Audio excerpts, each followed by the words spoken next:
ಜೀವನನ ರಥ ಅಂತ ಹೇಳ್ತಾರೆ. ಆದ್ರೆ ಯಾಕೆ? ಈಗ ನೀವು ಹೇಳಬಹುದು ಯಾಕೆ ಅಂತಂದ್ರೆ ಜೀವನನು ರಥದ ರೀತಿ ಸಾಗ್ತಾ ಇರುತ್ತೆ. ಆದ್ರೆ ನೀವು ಯಾವಾಗ್ಲಾದ್ರೂ ಈ ರಥದ ಬಗ್ಗೆ ತಿಳ್ಕೊಳ್ಳೋ ಪ್ರಯತ್ನ ಮಾಡಿದ್ದೀರಾ? ರಥದಲ್ಲಿ ಮುಂದೆ ಕುದುರೆ ಇರುತ್ತೆ, ಹಿಂದೆ ಚಕ್ರಗಳಿರುತ್ತೆ. ಈ ಕುದುರೆ ನಿಮ್ಮ ಕರ್ಮ, ಈ ಚಕ್ರಗಳು ಕರ್ಮಫಲ. ಈ ಕುದುರೆ ಎಲ್ಲೆಲ್ಲಿ ಹೋಗುತ್ತೋ ಚಕ್ರಗಳು ಅದರ ಹಿಂದೆನೇ ಹೋಗುತ್ತೆ. ಈಗ ನಿಮ್ಮ ಕುದುರೆ ಅಂದ್ರೆ ನಿಮ್ಮ ಕರ್ಮ ಸ್ವಚ್ಛವಾದ ಸರಳ ಮಾರ್ಗದಲ್ಲಿ ಹೋದ್ರೆ ನಿಮ್ಮ ಯಾತ್ರೆ ಆನಂದಮಯವಾಗಿರುತ್ತೆ. ಅಥವಾ ದುಷ್ಕರ್ಮದ ಕೆಟ್ಟ ದಾರಿಲಿ ಹೋದ್ರೆ ಆಗ ನಿಮ್ಮ ಯಾತ್ರೆ ಹಳ್ಳ ಗುಂಡಿಗಳಿಂದ ತುಂಬಿರುತ್ತೆ. ಈಗ ನಿರ್ಧಾರ ನಿಮ್ದೆ.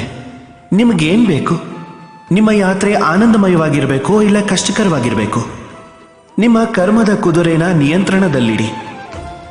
ಆಗ ಚಕ್ರಗಳು ಖಂಡಿತ ನಿಮಗೆ ಸರಿಯಾದ ಮಾರ್ಗನೇ ತೋರಿಸುತ್ತೆ. ರಾಧೇ ರಾಧೆ.